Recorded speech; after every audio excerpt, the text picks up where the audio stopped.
done. Oh my God, that looks good. Okay, hello. Apologies for the video being labeled with the wrong time. SD texted me about it. Michelle just posted in the chat about it.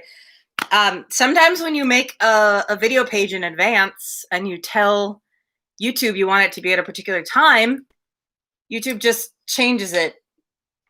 I don't know. It's happened a few times before, and I feel like I always double check, make sure I'm picking the right time. It's not like it's AM when I meant to select PM or something. It just ends up being like, an hour later or something, just randomly. I mean, 7:45. It was supposed to be at 6. I don't know how it happened, but YouTube is just like, it's offering you alternate a futures. Suggestion for like, or I know you didn't say this, but hear me out. What if you had it at 7:45 instead? It's like Safeway. It's like, oh, no substitutions? Okay, but just this one because you're gonna love this bread.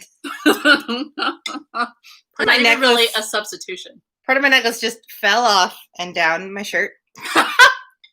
I'm really sad because the little loop at the top of this charm has worn through. Oh, that's so sad. I don't know how to fix that. Short of being a metal worker. Right. But I guess that's what happens when you have aluminum charms, because it's not the toughest metal. But it was very cheap. Anyway, hello, Savvy. No worries about being late. I was also late. Oh, that's my phone letting me know that I'm supposed to be streaming right now. Yes, I know. Anyway, yeah, that's good, Michelle. If it had fallen off and just like, fallen onto the floor somewhere, I might never have found it. But because I could feel it falling down my shirt, I knew exactly where to look for it. Anyway, all right, we're all a little out of sorts today. It's fine. So welcome to another installment of the Isolated Literary Society presents The Little Prince. I think everyone here live was here yesterday, so you guys don't need an explanation. If you somehow are watching this in the future, go back and watch the first video. Yeah, I started a little bit late, Savvy, so that's why I always kind of blather on about random stuff for the first 2 or 3 minutes of the stream, because people don't get a notification until I actually go live. And then they need to see it and go, oh, I forgot that was happening. And they need to put down their badger or whatever they were doing. And then go to their computer. Is that an Eddie Izzard reference? That's probably where it came from. They need to put down, I'm like, what's a random object someone could be interacting with? A badger. Yes. I poked a badger with a spoon. Oh, that's quite original. That is a very original thing. Okay, so we are here. We are returning to start chapter 10 of The Little Prince, where the Little Prince is just beginning his journey. He was just leaving and saying goodbye to his flower in last scene, which is very emotional. Also, Carolyn and I did a little research about Antoine de Saint-Exupéry, which I was pronouncing more or less correct last time. And his wife was definitely the inspiration for the flower, the rose. In fact, she published an autobiography later in life and was called like The Story of the Rose or The Tale of the Rose or something like that. Yeah. They apparently had some tumultuous relationship. Anyway, we pick up with the Little Prince as he is leaving his planet. He found himself in the neighborhood of the asteroids 325, 326, 327, 328, 329, and 330. He began, therefore, by visiting them, in order to add to his knowledge. The first of them was inhabited by a king, clad in royal purple and ermine. Is it ermine or ermine? I've always heard ermine. I just realized that's possibly one of those words I've only ever read in books and never heard anyone say in real life. I'm not sure. But I have heard it, okay, at least in period pieces. Yeah, and it's ermine. Okay, good. Because that was my instinct. So if you agree, yeah, that's a consensus. Yeah. Clad in royal purple and ermine, he was seated upon a throne which was at the same time both simple and majestic. Ah, here is a subject, exclaimed the king, when he saw the little prince coming. And the little prince asked himself, how could he recognize me when he had never seen me before? He did not know how the world is simplified for kings. To them, all men are subjects. Approach so that I may see you better, said the king, who felt consumingly proud of being at last a king over somebody. The little prince looked everywhere to find a place to sit down, but the entire planet was crammed and obstructed by the king's magnificent ermine robe. So he remained standing upright, and since he was tired, he yawned. It is contrary to etiquette to yawn in the presence of a king, the monarch said to him. I forbid you to do so. I can't help it. I can't stop myself, replied the little prince, thoroughly embarrassed. I have come on a long journey, and I have had no sleep. Ah, then, the king said, I order you to yawn. It is years since I have seen anyone yawning. Yawns to me are an object of curiosity. Come now, yawn again. It is an order. That frightens me. I cannot any more, murmured the little prince, now completely abashed. Hum, replied the king. Then I order you sometimes to yawn, and sometimes to...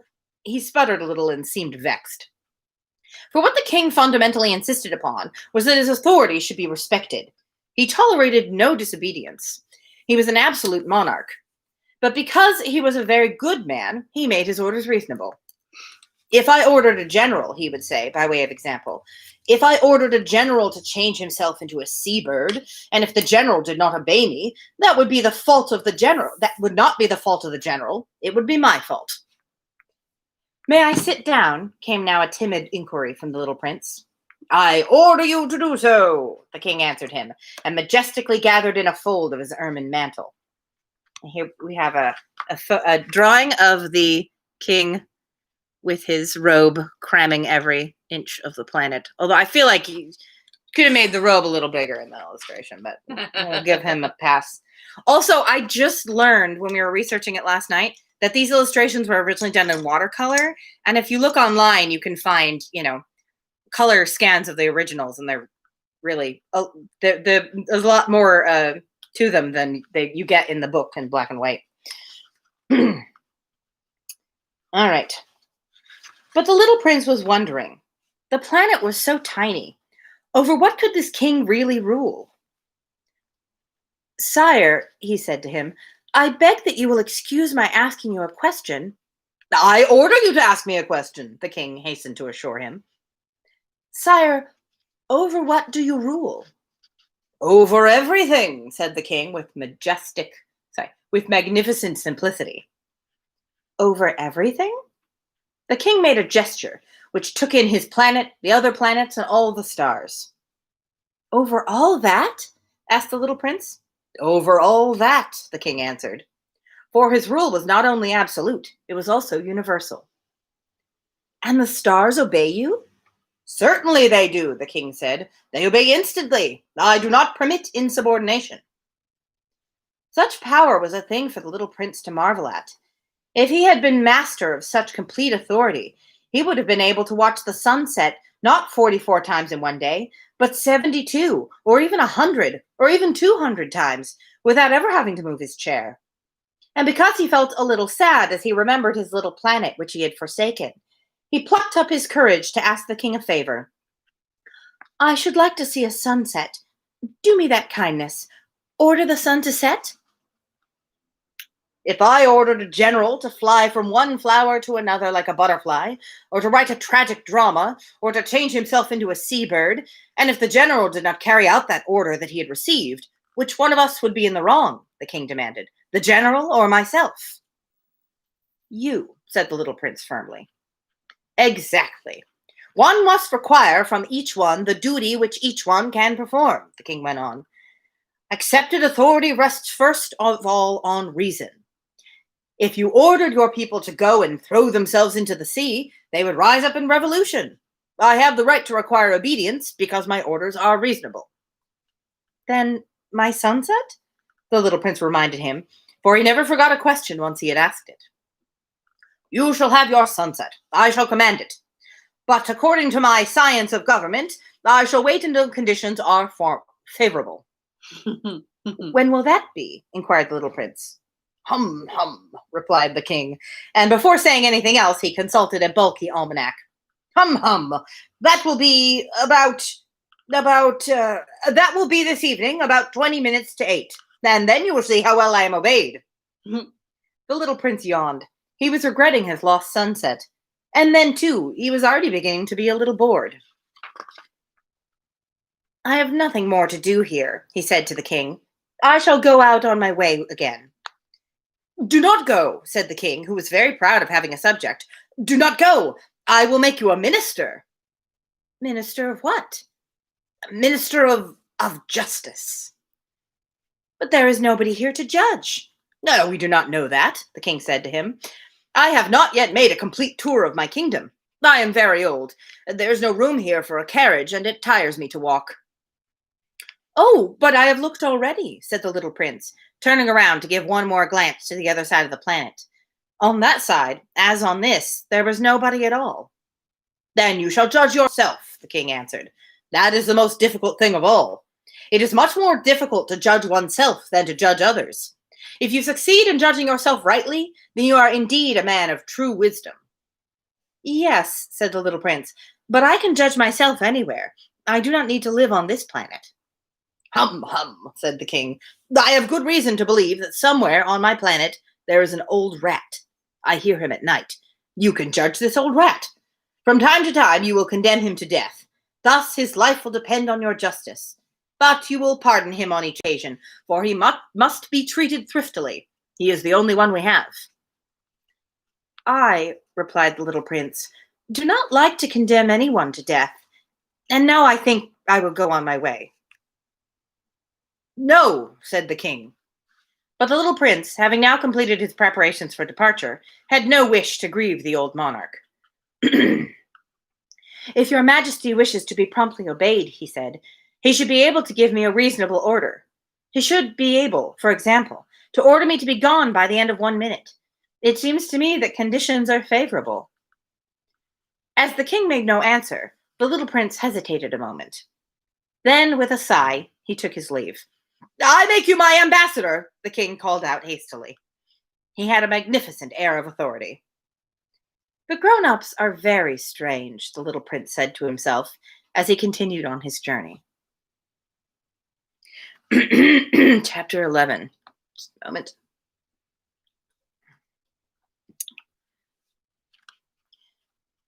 The second planet was inhabited by a conceited man. I am about to receive a visit from an admirer, he exclaimed from afar when he first saw the little prince coming. For, to conceited men, all other men are admirers. Good morning, said the little prince. That is a queer hat you are wearing. It is a hat for salutes, the conceited man replied. It is to raise and salute when people acclaim me. Unfortunately, nobody at all ever passes this way. Yes, said the little prince, who did not understand what the conceited man was talking about. Clap your hands, one against the other, the conceited man now directed him. The little prince clapped his hands. The conceited man raised his hat in a modest salute. This is more entertaining than the visit to the king, said the little prince to himself. And he began again to clap his hands, one against the other. The conceited man again raised his hat in salute. After 5 minutes of this exercise, the little prince grew tired of the game's monotony. And what should one do to make the hat come down? He asked. But the conceited man did not hear him. Conceited people never hear anything but praise. Here we have an illustration of the conceited man with his hat for saluting. Quite a hat. Do you really admire me very much? He demanded of the little prince. What does that mean, admire? To admire means that you regard me as the handsomest, the best dressed, the richest, and the most intelligent man on this planet. But you are the only man on your planet. Do me this kindness. Admire me just the same. I admire you, said the little prince, shrugging his shoulders slightly. But what is there in that to interest you so much? And the little prince went away. The grown-ups are certainly very odd, he said to himself, as he continued on his journey.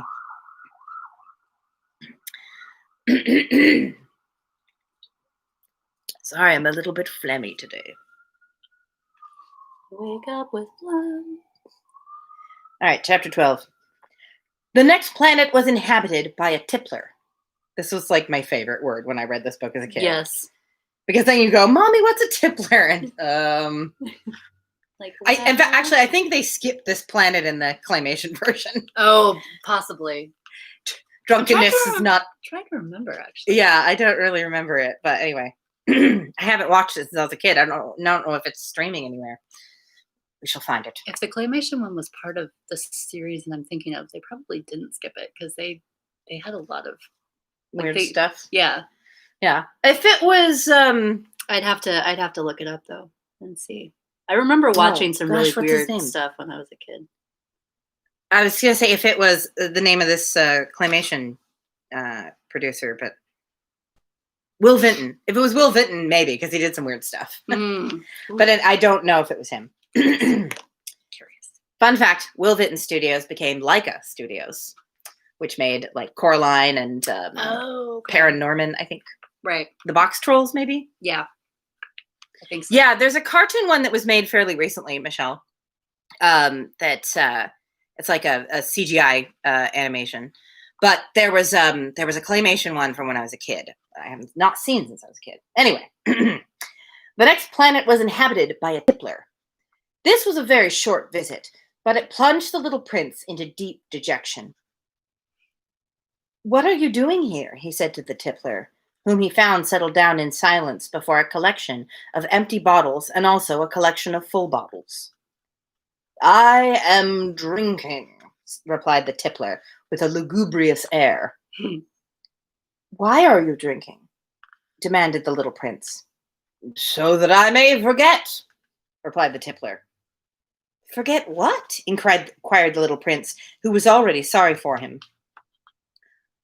Forget that I am ashamed, the tippler confessed, hanging his head. Ashamed of what? Insisted the little prince, who wanted to help him. Ashamed of drinking.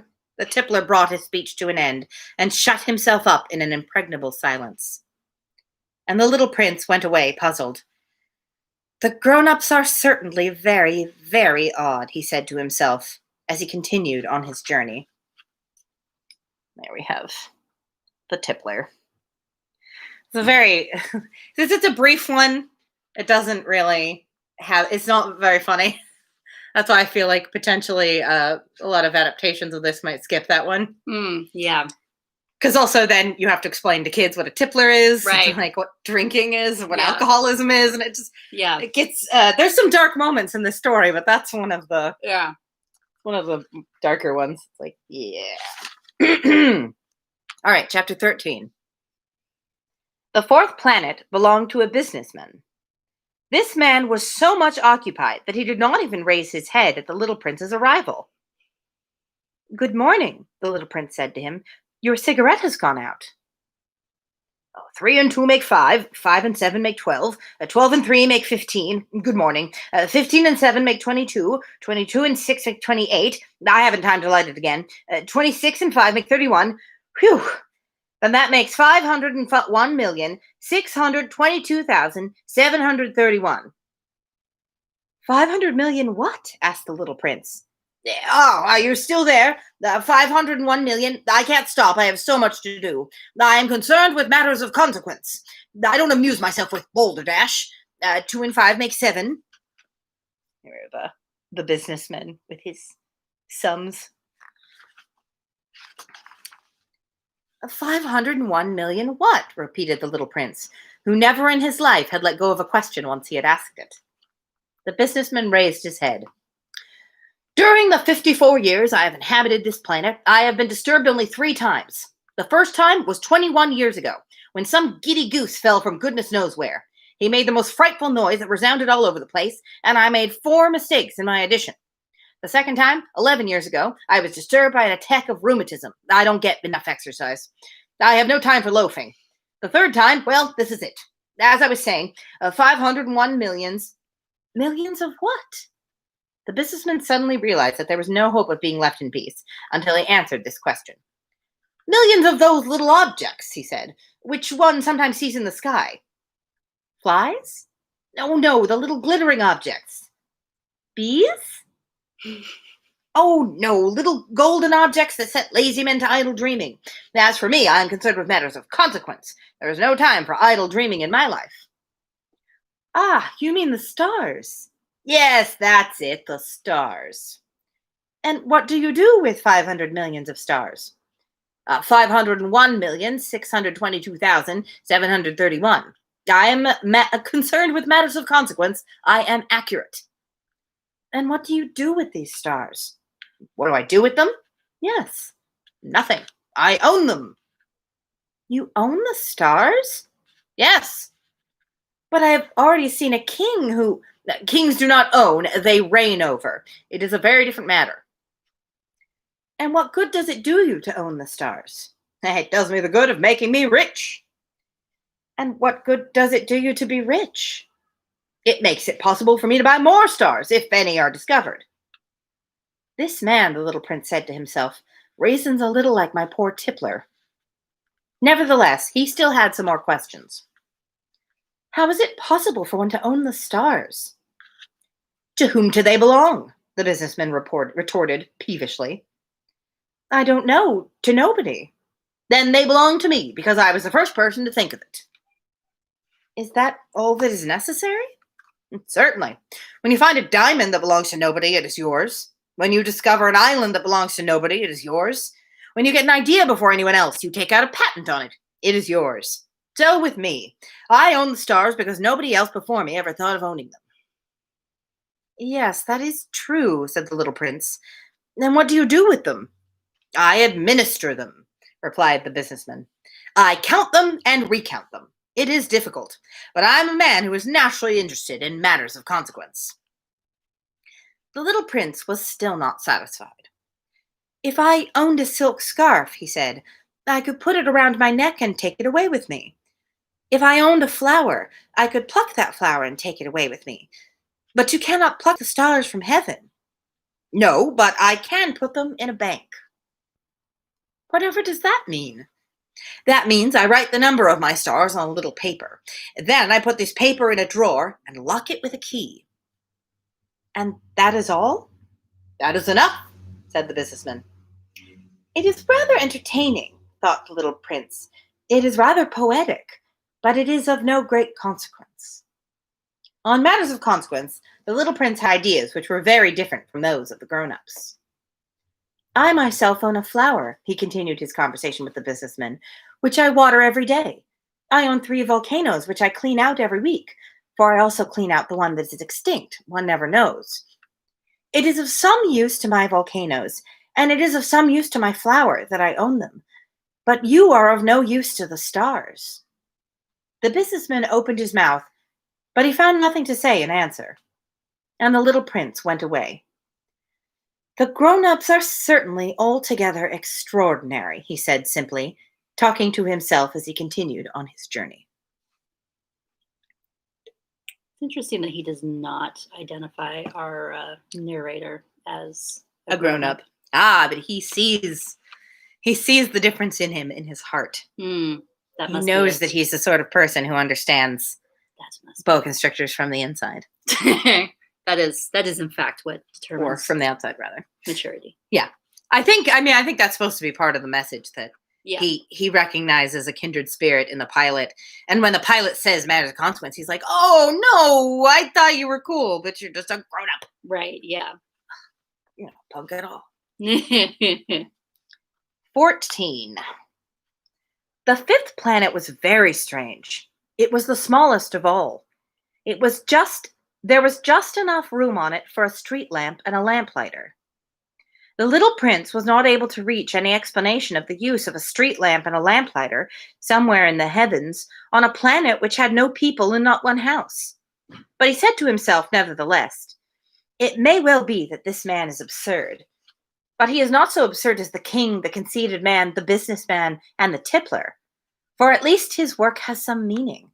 When he lights his street lamp, it is as if he has brought one more star to life, or one flower. When he puts out his lamp, he sends the flower or the star to sleep. That is a beautiful occupation. And since it is beautiful, it is truly useful. Would you mind? Oh, sure. Yes, ST points out that dying of thirst in a desert is consequential. Yes, ST, you are correct.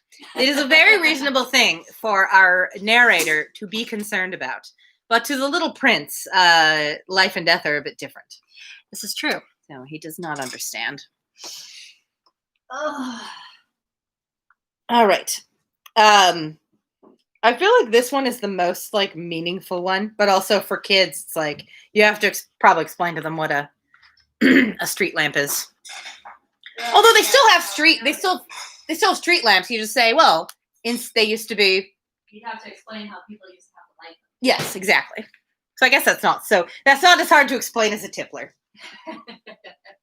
You're right. The claymation short was by Will Benson. Ah. So. Yeah. Well, I shall try to track it down somewhere. I used to have this video that was called Will Vinton's Festival of Claymation. And it was basically a bunch of shorts that he had done strung together with the like framing device of these two dinosaurs that were basically Siskel and Ebert, reviewing the movies. Yeah. I can't remember if that one is in there or not. Anyway.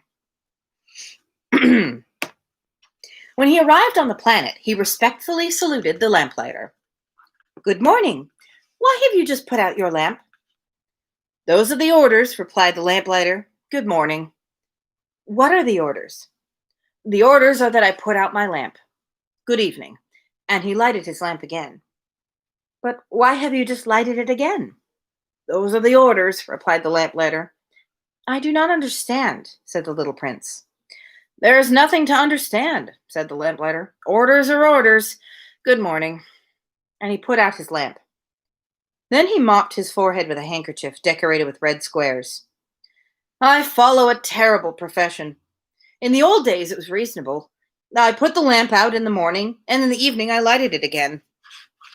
I had the rest of the day for relaxation and the rest of the night for sleep.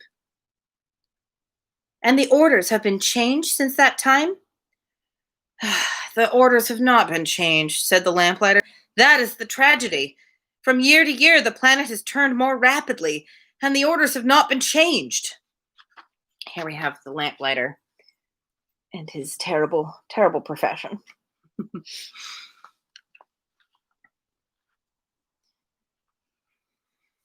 Oh, Esty, we should track down, Esty just commented, who's my sister, anybody who's wondering, who's watching, that she'd forgotten about the Festival of Claymation. We should see if we can track it down somewhere and do like a viewing, a watch party with Aaron. That would be fun.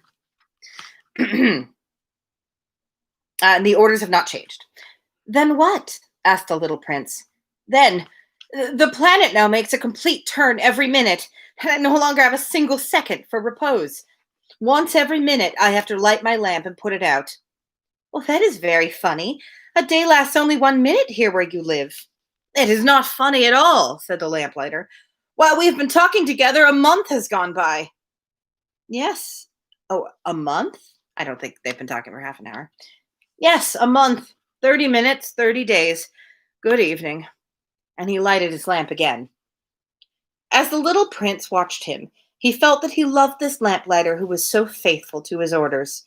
He remembered the sunset which he himself had gone to seek in other days, merely by pulling up his chair, and he wanted to help his friend.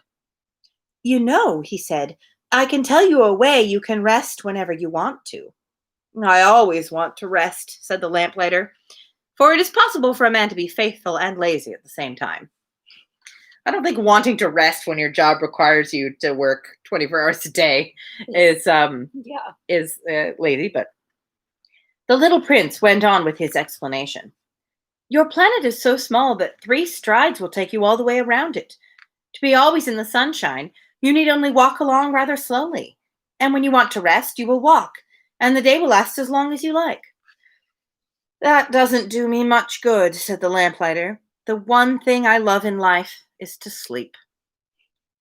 Then you're unlucky, said the little prince. I am unlucky, said the lamplighter. Good morning. And he put out his lamp. That man, said the little prince to himself as he continued farther on his journey, that man would be scorned by all the others, by the king, by the conceited man, by the tippler, by the businessman. Nevertheless, he is the only one of them at all who does not seem to me ridiculous. Perhaps that is because he is thinking of something else besides himself. He breathed a sigh of regret and said to himself again, "That man is the only one of them all whom I could have made my friend. That planet is indeed too small. There is no room on it for two people." What the little prince did not dare confess was that he was sorry most of all to leave this planet, because it was blessed every day with 1,440 sunsets.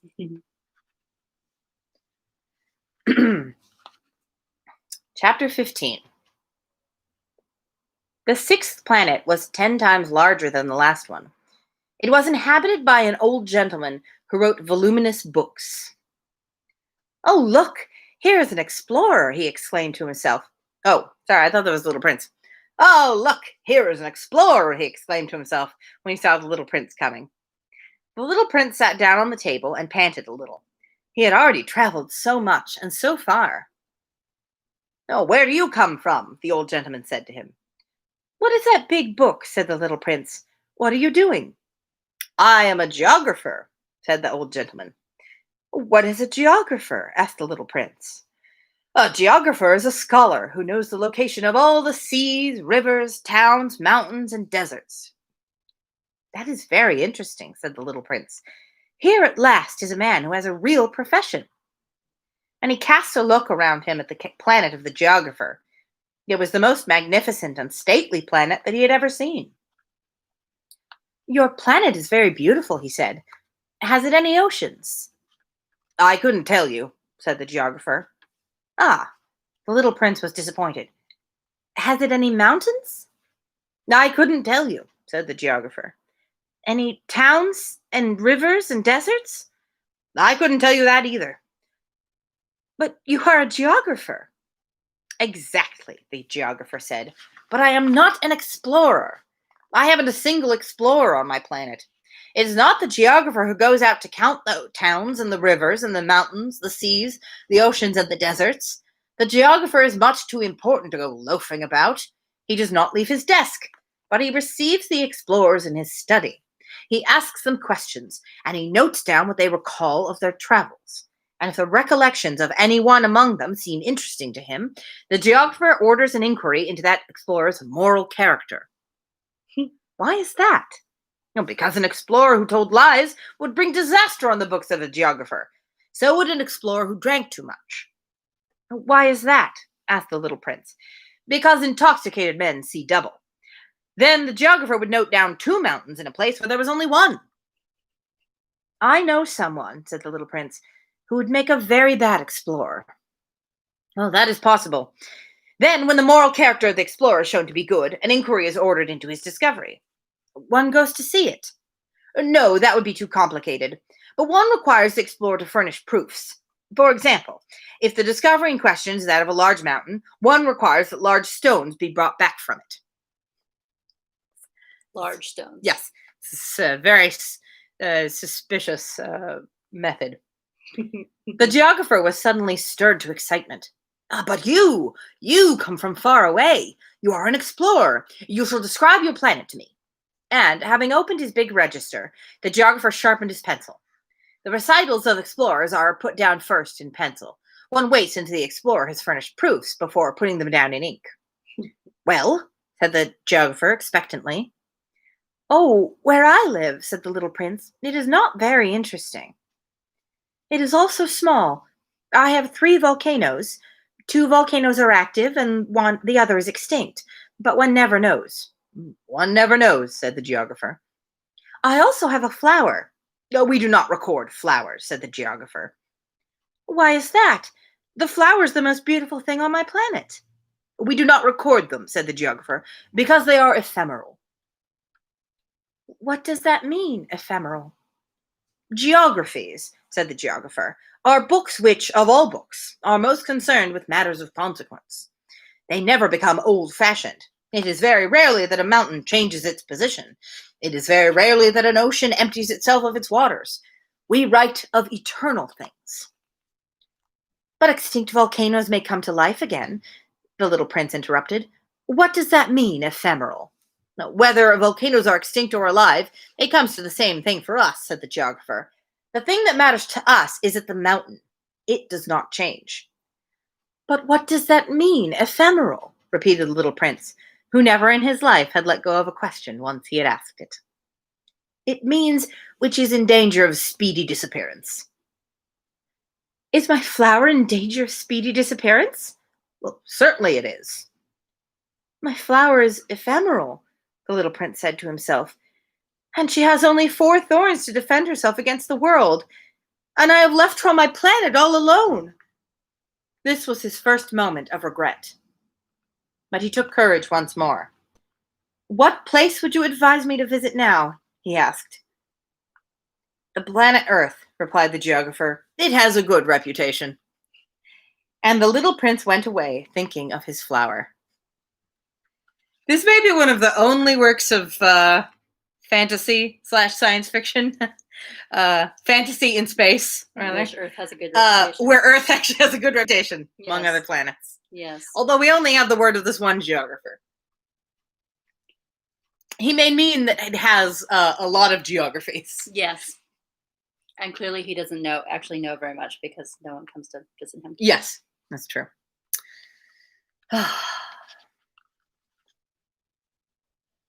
Yes, each one of these planets is pretty interesting in its own right, but I don't blame the little prince for not wanting to stick around. Most of them are pretty one note, you know. They're also very small. I mean, yes. Earth in comparison is a lot larger. Yes. So there's a lot more going on Earth. That's at least attractive. Than any one of these little planets. Yeah. Even the geographer's planet, which, I'm sorry, did I show you? I think I skipped.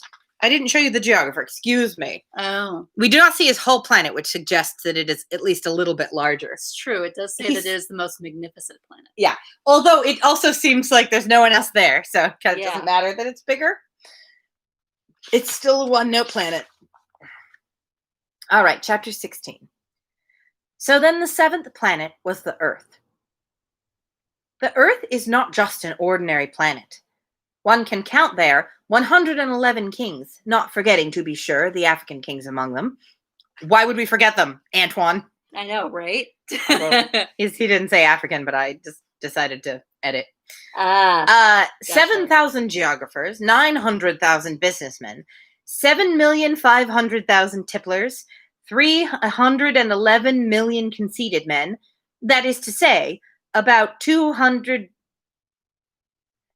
million? Well, that's a lot of zeros, you guys. I'm not good with numbers. 2,000 million grown-ups? Is that how you would say that? 2 billion grown-ups? Must be billion. How many people are on Earth, you guys? How many people were on Earth in 1943? Anyway, lots of grown-ups. Yes. To give you an idea of the size of the Earth, I will tell you that before the invention of electricity, it was necessary to maintain, over the whole of the 6 continents, a veritable army of 462,511 lamplighters for the street lamps.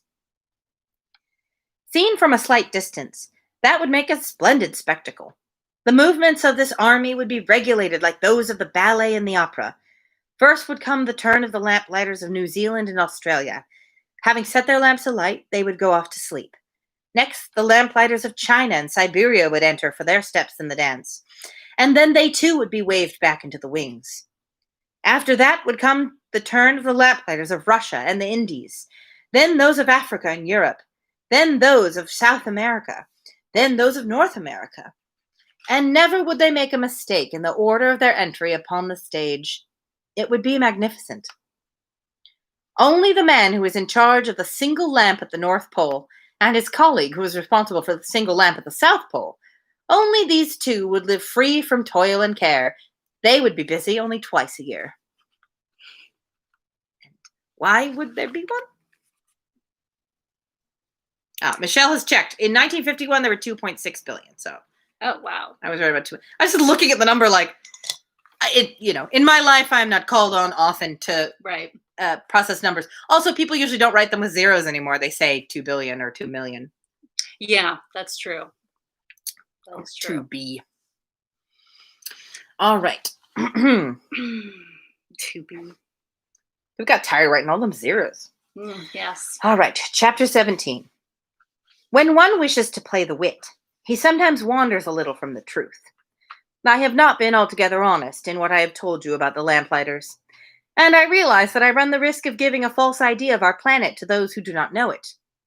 Men occupy a very small space upon the earth. If the 2 billion inhabitants who people its surface were all to stand upright and somewhat crowded together, as they do for some big public assembly, they could easily be put into one public square 20 miles long and 20 miles wide. All humanity could be piled up on a small Pacific islet. The grown-ups, to be sure, will not believe you when you tell them that. They imagine that they fill a great deal of space. They fancy themselves as important as the baobabs. You should advise them then, to make their own calculations. They adore figures, and that will please them. But do not waste your time on this extra task. It is unnecessary. You have, I know, confidence in me. When the little prince arrived on the earth, he was very surprised not to see any people. I was trying to figure out where this illustration was supposed to go. The little prince arriving on the earth. That would be rather surprising, considering such a populous planet. Yes, landing in the desert, the least populous place. Unless he had landed in the ocean, I suppose. When the little prince arrived on earth, he was very much surprised not to see any people. He was beginning to be afraid. He had come to the wrong planet, when a coil of gold, the color of moonlight, flashed upon the sand. "Good evening," said the little prince courteously. "Good evening," said the snake. "What planet is this on which I have come down?" asked the little prince. "This is the earth. This is Africa," the snake answered. "Ah, then are there no people on the earth?" "This is the desert. There are no people in the desert. The earth is large," said the snake. The little prince sat down on a stone and raised his eyes towards the sky. "I wonder," he said, "whether the stars are set alight in heaven so that one day each one of us may find his own again. Look at my planet. It is right there above us. But how far away it is." "It is beautiful," Snake said. "What has brought you here?" "I have been having some trouble with a flower," said the prince. "Ah," said the snake. And they were both silent. Everyone knows what that means. Here we have the prince meeting the snake. I like to imagine that as if the way people say, like, "I'm having trouble with a woman." Yeah. I was just going to say, like, flowers, am I right? Yeah, flowers. Can't live with them, can't live with them. There's something irresistible-ish about them. Oh, Ralph. "Where are the men?" The little prince at last took up the conversation again. "It is lonely in the desert." "It is also lonely among men," the snake said. The little prince gazed at him for a long time. "You are a funny animal," he said at last. "You are no thicker than a finger."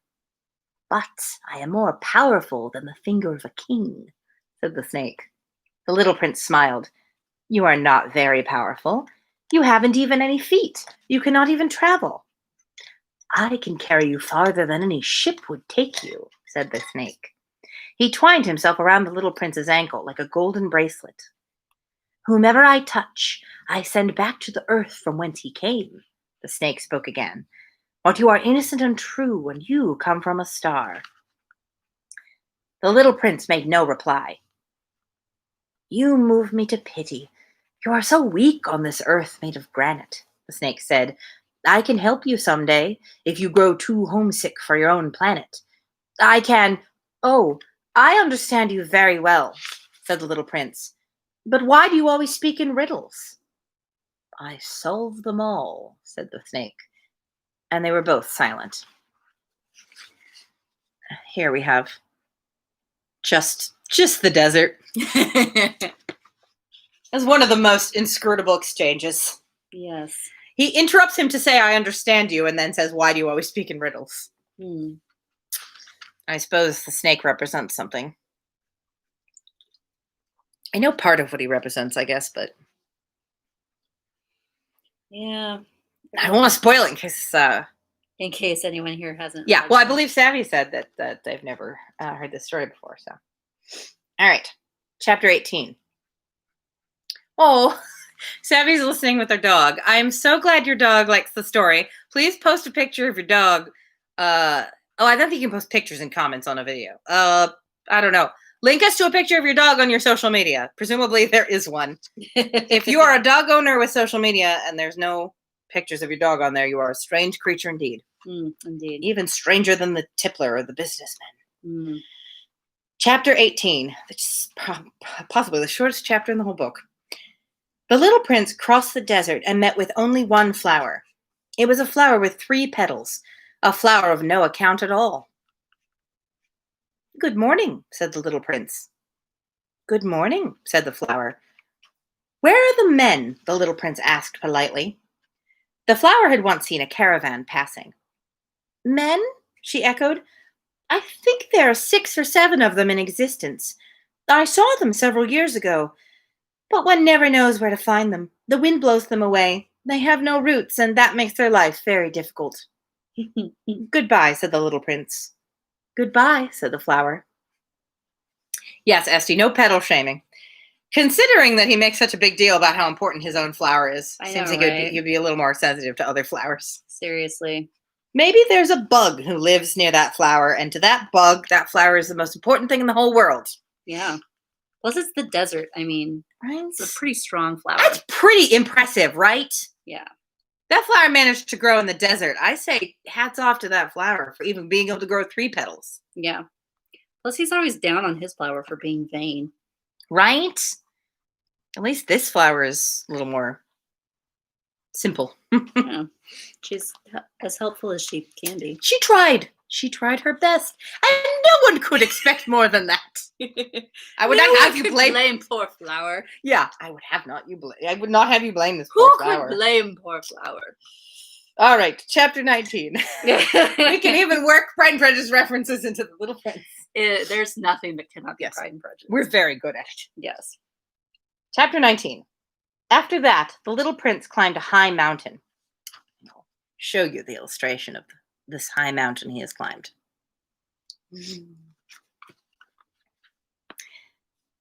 The only mountains he had ever known were the 3 volcanoes, which came up to his knees, and he used the extinct volcano as a footstool. From a mountain as high as this one, he said to himself, I shall be able to see the whole planet at one glance and all the people. But he saw nothing, save peaks of rock that were sharpened like needles. Good morning, he said courteously. Good morning, good morning, good morning, answered the echo. Who are you? Said the little prince. Who are you? Who are you? Who are you? Answered the echo. Be my friends. I am all alone, he said. I am all alone, all alone, all alone, answered the echo. What a queer planet, he thought. It is altogether dry and altogether pointed and altogether harsh and forbidding, and the people have no imagination. They repeat whatever one says to them. On my planet I had a flower. She was always first to speak. Chapter 20. But it happened that after walking for a long time through the sand, the rocks, and snow, the little prince at last came upon a road, and all roads lead to the abodes of men. Good morning, he said. He was standing before a garden, all abloom with roses.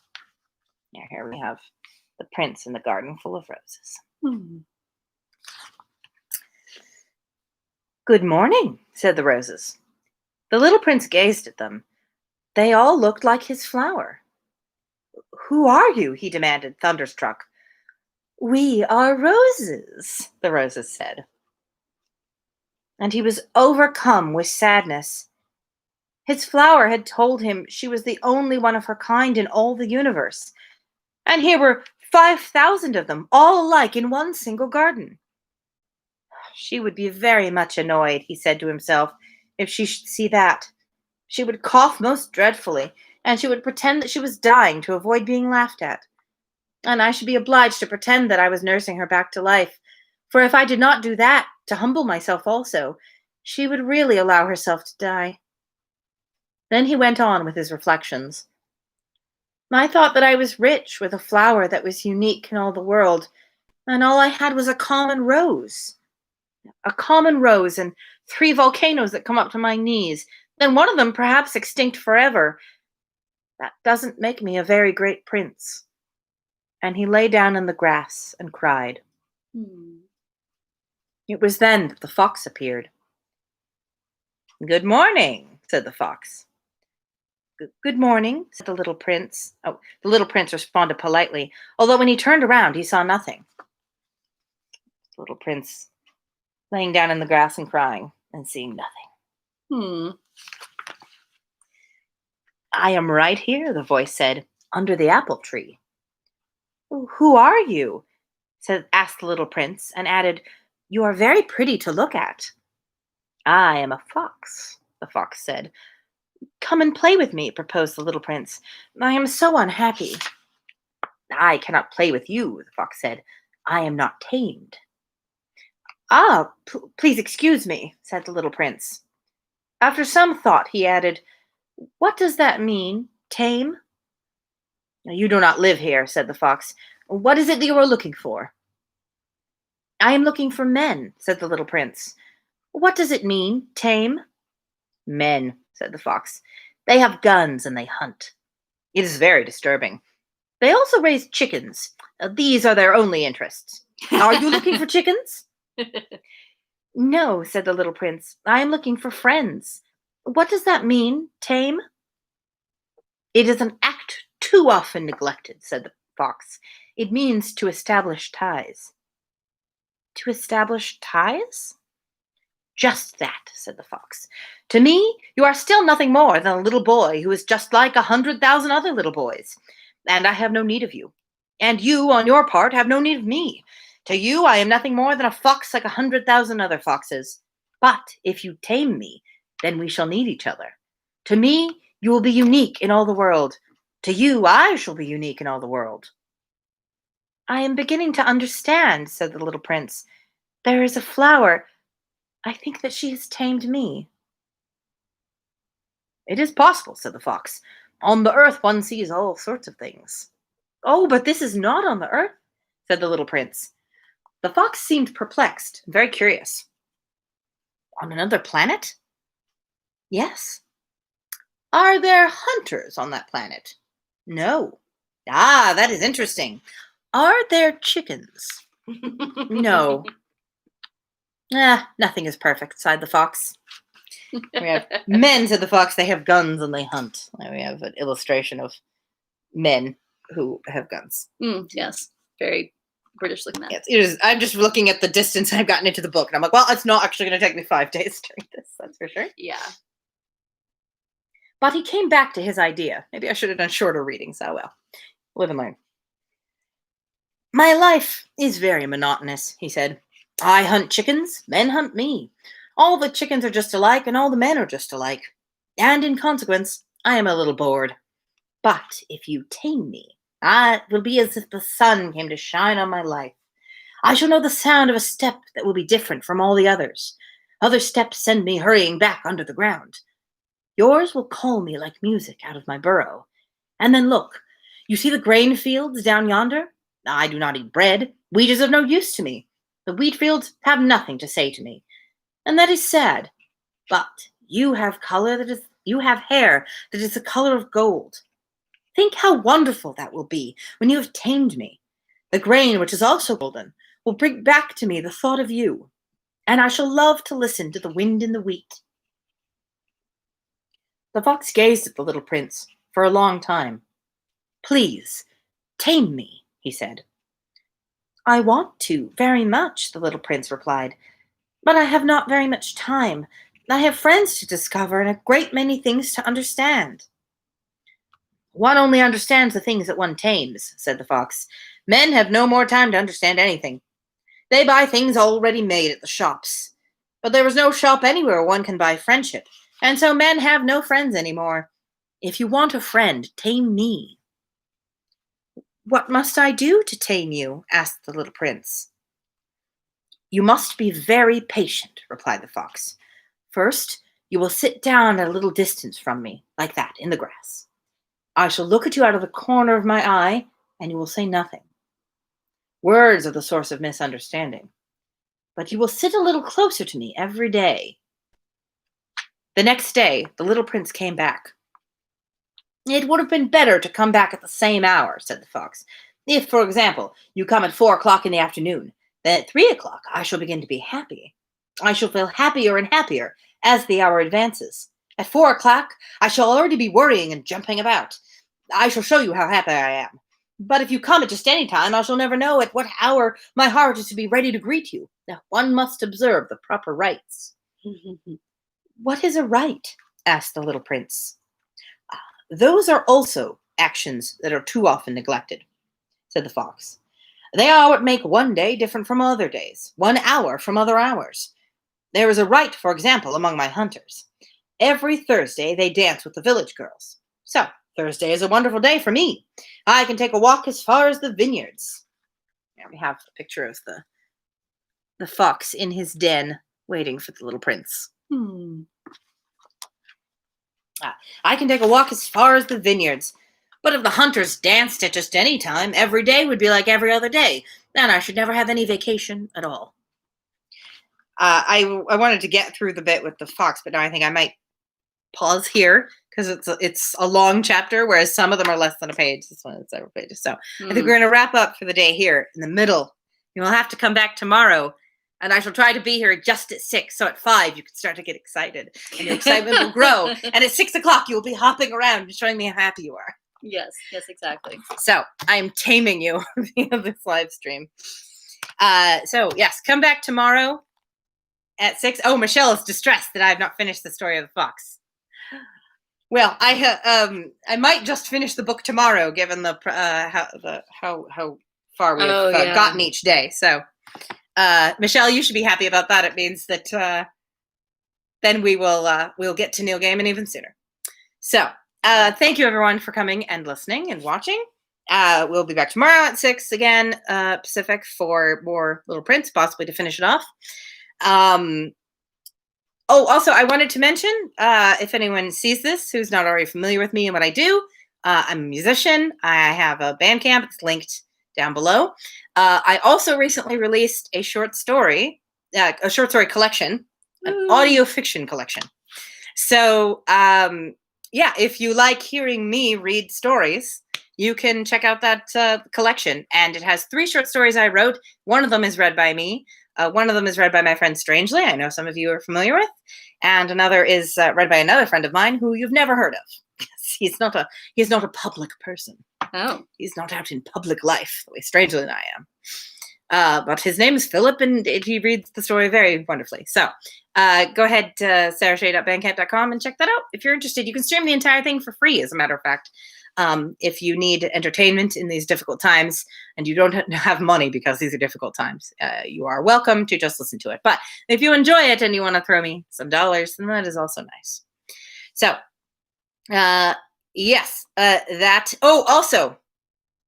Oh, Savvy, I'm so sad you won't be able to be here tomorrow. However, the video will go up on the thread on the channel, so you can listen to it at any time after it's released, so you can stay caught up on the story if we don't finish tomorrow, although I'd be surprised if we didn't. Yeah, I'm pretty sure we'll. If I got to an hour tomorrow, I'd power through just to, because it would be, I'd only have like a page or 2 left or something. But yeah. Anyway. Also, I have a live stream concert this weekend on Saturday.